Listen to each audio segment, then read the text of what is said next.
These are the green beans. They're $6 a quart, a container. And these are the sugar snap peas. The Coon Rapids Farmers Market is back for summer at the Coon Rapids Ice Center. I'll take this one and this one. Here you can get your hands on fresh Minnesota-grown fruits and veggies.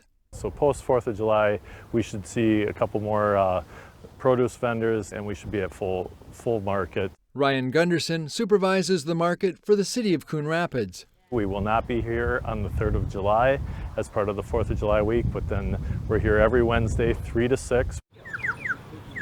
This year, the market has expanded to include a wider variety of vendors. Traditionally, we've partnered with the Anoka County Growers Group. We're still partnering with them, but then we've opened it up to the city, offering vending slots each week. Everything is $10 or 2 for $15, including the hats. Now you will find crafters and artists like Ken Yell selling his wood-turned decor. Started during COVID, and I had to have something to do, so that's when I started doing this, and I haven't stopped yet. My raspberry crinkle and my s'mores as well. And feel free to try any and all of them.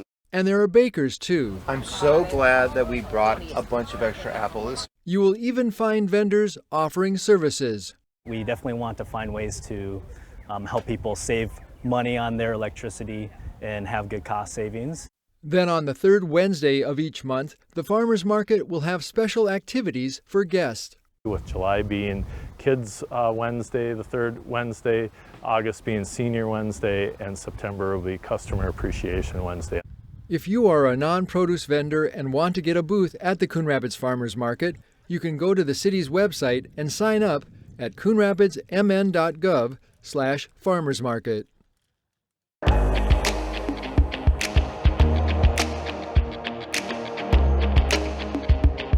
Hey, safety cam! Thunder goes!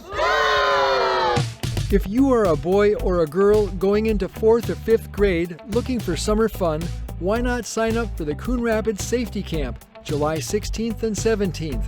It's 2 days filled with learning key safety skills from fire, water, and electrical safety from the experts like police and fire, along with help from several community partners who have your safety in mind. So registration, you can sign up on the city's website, and there is a nominal fee just to cover some of our costs.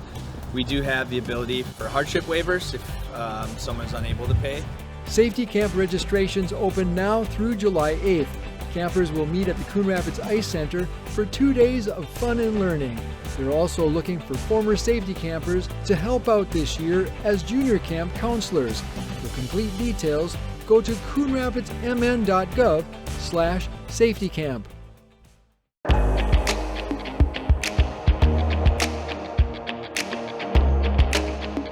Here's a quick recap of the Tuesday, June 18th City Council meeting. A product to prolong the life of some city streets will once again be used this summer. On Tuesday night, the City Council awarded a contract for the work to Corrective Asphalt Materials for $306,000. Reclamite is a pink-colored product that is sprayed on the road. A fine aggregate sand is then applied, which blots up excess product so cars can drive on the road once again. Reclamite helps delay more costly and disruptive pavement repairs like a full resurfacing. The Minnesota Department of Public Safety's Office of Traffic Safety has awarded a grant of up to $50,000 to the city. The money will be used for added police enforcement on Northdale Boulevard between Hanson Boulevard and University Avenue. A second part of the grant will include public awareness and education about the safe road zone. A popular entertainment destination in Riverdale Village is adding to its drink menu. On Tuesday night, the City Council approved a full on-sale liquor license, Sunday liquor license, and tavern license for Stumpy's Hatchet House. The business opened earlier this year with just a wine, malt 3.2 liquor, and strong beer license. And that's a quick recap of the June 18th City Council meeting. As always, you can find the full meetings on cable or the CTN Coon Rapids YouTube channel.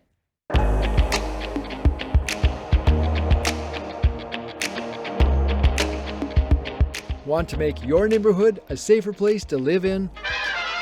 Why not host a neighborhood party for this year's Night to Unite? It's an annual tradition which helps neighbors get to know one another, and build community. Night to Unite is going to incorporate visits from the police department, the fire department, and this year Public Works is joining us. So they'll be bringing some of their snow plows and big trucks out to the neighborhood parties. We've already got a ton of people signed up. We're super excited. Last year we had 96 parties and our officers stumbled on about 10 more. Already over 24 parties have registered for Night to Unite, and if you want to guarantee a swag bag, you need to register your party by the Friday, July 19th deadline. Police, fire, and Public Works make every attempt to visit as many registered parties as they can. For more information, log on to coonrapidsmn.gov/night-to-unite.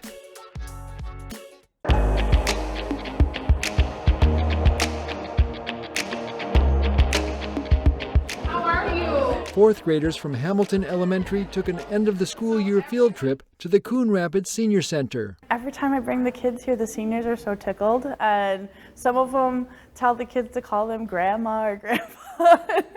The kids saw faces they'd never seen before, and so each student found their name on a place card on the table, and instantly they made a connection. Nice to see you! This was the first meeting between pen pals. Kids don't write letters, right? That's kind of getting to be a lost art. So just the art of writing to somebody and making those connections. It began back in January, when the students got the name of their pen pal and the letter writing assignment from Miss Newland. Okay, what other thing could you possibly be curious about with your pen pals? Let's make a list. The students were asked to write at least 2 letters each month. Some of my kids are very prolific and they're writing like multiple times a week.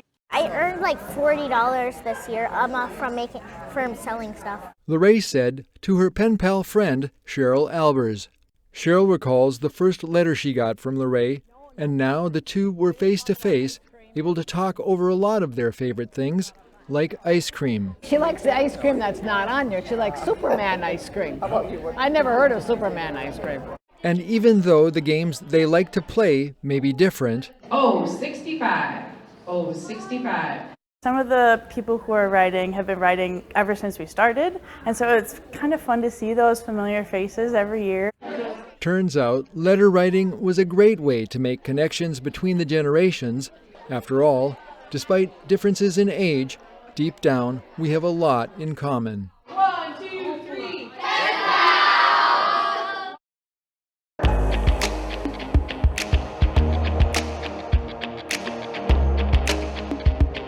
The 4th of July is quickly approaching, and that means it's celebration time at Boulevard Plaza. The festivities start on Tuesday, July 2nd at noon when the carnival opens, along with food trucks, the Lions Tent, and pull tabs. From 4 to 5:30 p.m., there's firefighter bingo. From 5 to 10 p.m., it's the Coon Rapids High School all-class reunion. At 6 p.m., the parade will make its way down Mississippi Boulevard by Anoka Ramsey and wind its way through the neighborhood. There's a Rocky meet and greet from 7 to 8 p.m., along with more bingo from 7:30 to 9. And from 6:30 to 10 p.m., enjoy live music from the band Arena, which plays classic rock. Moving to Wednesday, July 3rd, the carnival opens at noon, followed by firefighter bingo from 4 to 9 p.m. At 5 p.m., a new event. The Coon Rapids Police Association is organizing a bags tournament to benefit their Shop with a Cop programs. From 5 to 11 p.m., check out hot rods and classic cars on display at the Car Show. And from 6:30 to 10 p.m., listen to live music from the City Knights. On Thursday, July 4th, things get started at 8 a.m. with the Firecracker 5K, followed by the Kids Sparkler Dash at 9:15. At noon, the carnival opens, followed by firefighter bingo from 2 to 9 p.m. From 4 to 6 p.m., there's a public safety meet and greet. From 6:30 to 10 p.m., enjoy live music from the Rockin' Hollywoods. The carnival and Midway will close promptly at 7:30 p.m. on the 4th, but be sure to stay for the big fireworks show at 10 p.m.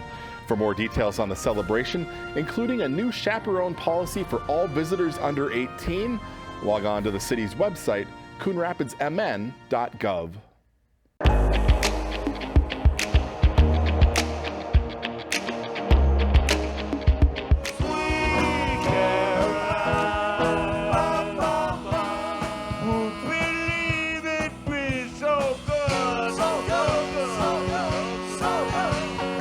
The Castaways kicked off the annual summer concert series at the Coon Rapids Dam on Thursday night.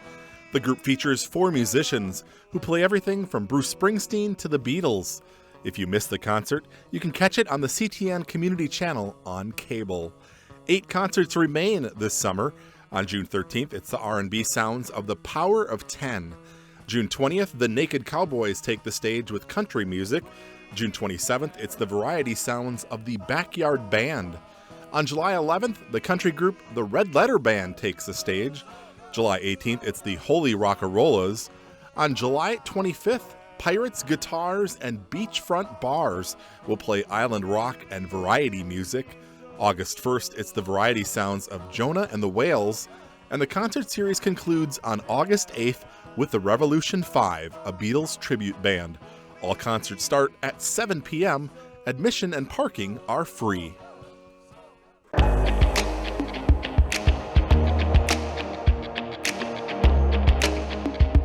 Here's a quick recap of the Tuesday, June 4th City Council meeting. The council introduced an ordinance that would rezone a chunk of land off University Avenue from office to moderate density residential. The 3.8-acre site is currently being used as a peace garden by Peace Lutheran Church. But a developer wants to buy the property and construct 34 townhomes on the site. Nearby residents have voiced concerns about safety and increased traffic if the project were to move forward. The City Council will consider formal adoption of the rezoning at its June 18th meeting. The council has also introduced an ordinance that would establish a local housing trust fund. The trust fund would provide clear authority for the city's administration of existing housing programs formerly administered by the Coon Rapids Mortgage Assistance Foundation, including Home for Generations. The fund would also provide a home for new housing sales tax revenue from the state, which will start arriving this summer. And lastly, with the fund, the city could be eligible for up to $225,000 through a state matching grant program. And that's a quick recap of the June 4th City Council meeting. As always, you can find the full meetings on cable or the CTN Coon Rapids YouTube channel.